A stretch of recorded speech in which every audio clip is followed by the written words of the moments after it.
بسم اللہ الرحمن الرحیم۔ نبی کریم صلی اللہ علیہ وآلہ وسلم نے فرمایا، نماز فجر کی 2 رکعت کو پڑھنا دنیا میں جو کچھ ہے اس سے بہتر ہے۔ نبی کریم صلی اللہ علیہ وآلہ وسلم نے فرمایا، اللہ تعالیٰ جس کے ساتھ بھلائی فرماتے ہیں اسے دین کی سمجھ عطا کر دیتے ہیں۔ نبی کریم صلی اللہ علیہ وآلہ وسلم نے فرمایا، جو شخص کسی نجومی کے پاس آیا، اس سے کوئی سوال پوچھا تو اس کی 40 دن کی نماز قبول نہیں ہوگی۔ نبی کریم صلی اللہ علیہ وآلہ وسلم نے فرمایا، اپنے والد کو نام سے نہ پکارو اور نہ ہی ان کے آگے چلا کرو اور نہ ان سے پہلے بیٹھو۔ نبی کریم صلی اللہ علیہ وآلہ وسلم نے فرمایا، انسان 2 چیزوں سے نفرت کرتا ہے، ایک موت، دوسرا مال کی کمی۔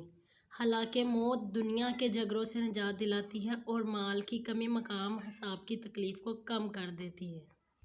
نبی کریم صلی اللہ علیہ وآلہ وسلم نے فرمایا، مومن نہ طعنہ دیتا ہے، نہ بری بات کرتا ہے، نہ لعنت بھیجتا ہے اور نہ ہی بے حیائی کرتا ہے۔